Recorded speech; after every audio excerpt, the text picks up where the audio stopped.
Damn, one hell of a storm today. Came out of nowhere, too. I know Kingsmouth's weather could put the UK to shame in terms of being dreary, but Christ, this is just too much. If these windshield wipers went any faster, this car'd be a damn helicopter. Wonder why Bill seemed so stressed out when he called me in. He's not usually the type to reach out for help on a case or anything like that. Unless he really needs something. Just hope it doesn't involve Coleman. Figured I would have heard from the guy himself by now. Either way, Bill's done a bunch for me. More than I can thank him for. Least I can do is respond to his call. Just wish it wasn't so damn far away. Feeling kinda woozy. No, not fucking now. These damn voices have been making an appearance lately. Not too fond of it. Must be all the stress from that stint in Norwood. Some vacation that was. Just finding it so hard to focus. So hard to keep my damn eyes open. Rain's always relaxed me, but this is something else. Am I getting sick? Nah, that isn't it. I just... Whoa! Oh, fucking...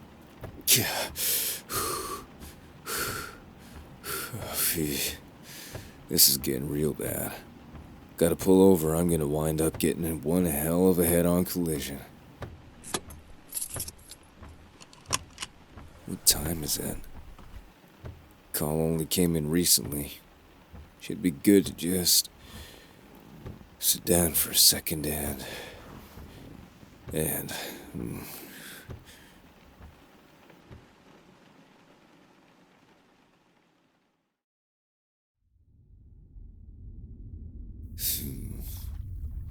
Here again, am I?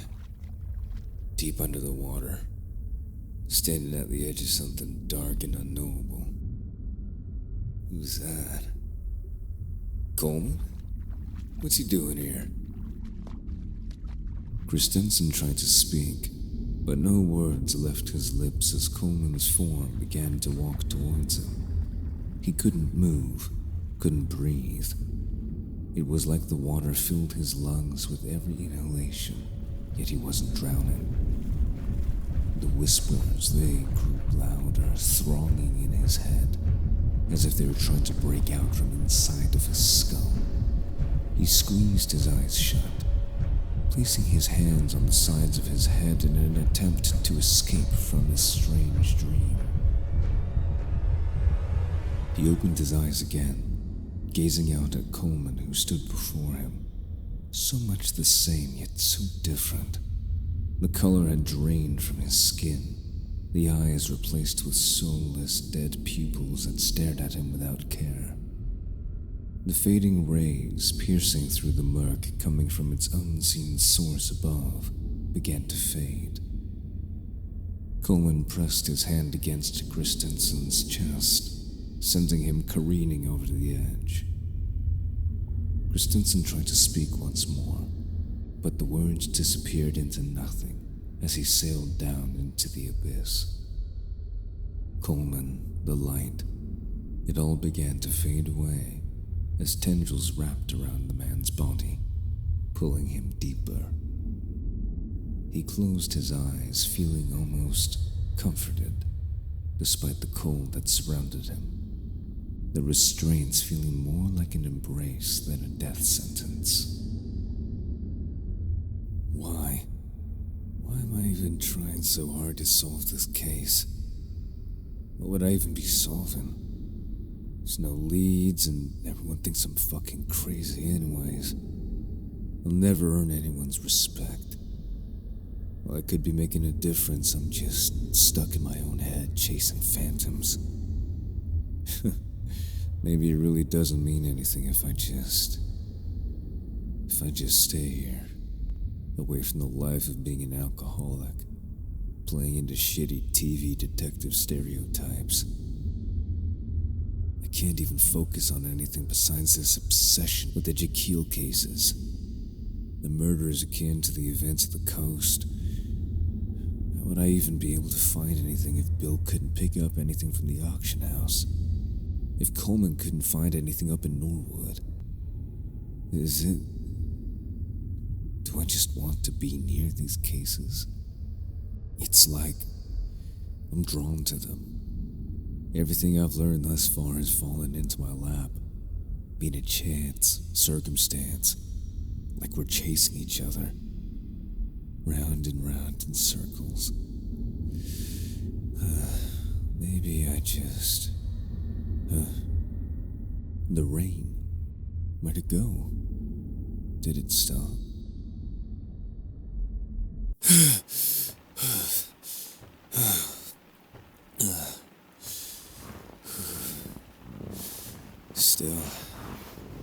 Still here. In the car. What time is it now? Shit. Been that long already. Be surprised if anyone is even still around at the scene. What's this? Christensen moved to place his hands back onto the wheel, but found his service revolver clutched tightly in his hand, his finger on the trigger. Even moving the weapon back to its holster seemed so wrong, so slow. He shuddered, shaking his head and steeling himself before continuing on to the crime scene. The ride was quiet, besides the rain that had begun to die down.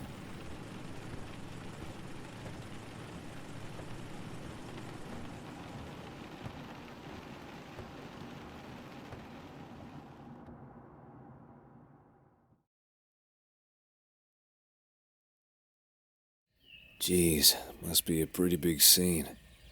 They've already got this whole area cordoned off with tape. Oh, yeah. Cold one today. Now, where is... There he is. Hey, Bill. Hey, man. I'm sorry I'm late. Just felt a bit sick on the ride. Any of that whiskey tucked away? That bad, huh? Look, I'm all for day drinking with you, but there's a lot of our boys in blue here. Wouldn't that look... Look. The hell with looks, Christensen. Trust me when I tell you any one of these guys wouldn't pass up the opportunity to down that whole thing. I recommend you take a good long swig too. You'll need it. If you say so, Bill.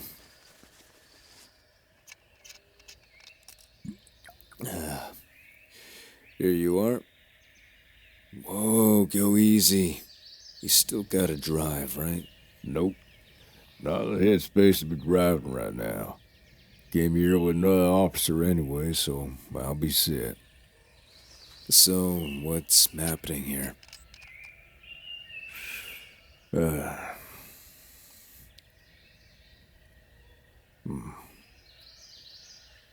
Coleman's dead. What? Look, just take another drink. I need to go. Go in. Gotta tell Coleman's next of kin the bad news. I already had to look at that shit once, Chris. I ain't gonna be doing it again. Take it easy. Good luck. Bye. Coleman's dead. No. No. Coleman, just gotta follow the tape. Christensen walked up the sloped hill towards the site, asking a nearby officer how they found Coleman. The officer seemed despondent, keeping their eyes downwards, answering questions with monotone, cold efficiency. It turned out that a call was placed, alerting the police to the crime, supposedly by the perpetrators. Strange, brazen, terrifying. It'd been the first Kingsmouth officer killed in a long time, and so soon after the slew of missing persons cases from the quiet town of Norwood, where several of those missing were also members of their respective police department. After the brief interaction, Christensen made his way over the crest of the hill, battling whispers all the while. When he looked out at the scene, he couldn't break his gaze. Coleman had been severed into multiple pieces, strung up with the same hair-like tendrils that had appeared in his visions. The mutilated fragments of what once was tied to pillars of blood-soaked stone. A ritual, a sacrifice. Christensen, horrified, noticed a smile creeping across his face. He slapped himself, dropping to his knees down into the mud. He hit himself again and again, harder and harder this time. A storm of emotions raged inside of him. Fear, anger, guilt, disgust, pain. Coleman.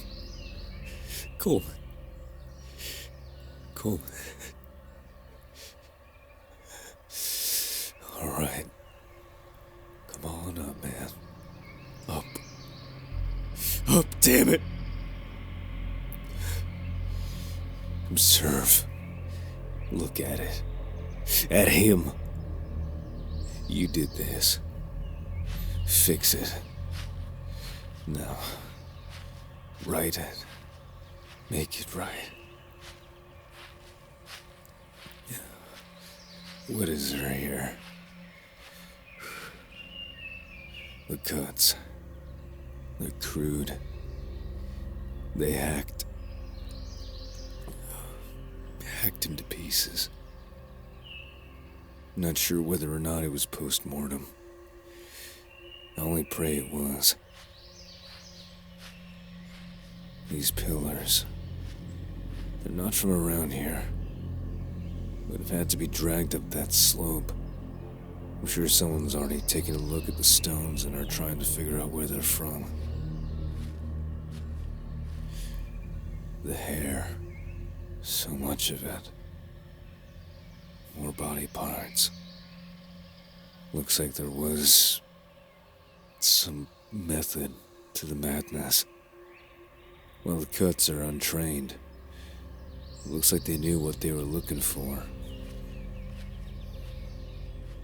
The heart, the stomach, all of it is placed somewhere specific in these strands. Tied to it. Into it. Fuck. His head. I think. It's wearing a mask. Need to get a closer look. Seems familiar. Wait. I remember it. Same one that showed up on the file Bill got from the auction house. I'll need to go there myself. And what's this? Looks like chalk, but it's mixed in with the mud and blood. Something was drawn on the ground here. On the stones themselves, too. There's carvings in the flesh as well. Reminiscent of those runes on the stones that are on the necklace I came into contact with. Some kind of ritual. Doesn't match with any of the other crime scenes besides brutality. But I know that they're connected. They've gotta be. And another necklace, same as mine, at the base of this pillar. Surprised the others didn't put it into an evidence bag. No matter, I'll do it myself. Then after I've handed it in, I'm gonna figure out what the fuck is going on. Coleman, my friend, I did this to you. And I'm so fucking sorry. I'm so sorry. I'll get to the bottom of this. I'll avenge you. Not that it matters anymore. You're gone. No. It matters. This all matters. The ones that did this to you will pay. I'll find them. And when I do, I'll give these bastards a taste of their own goddamn medicine.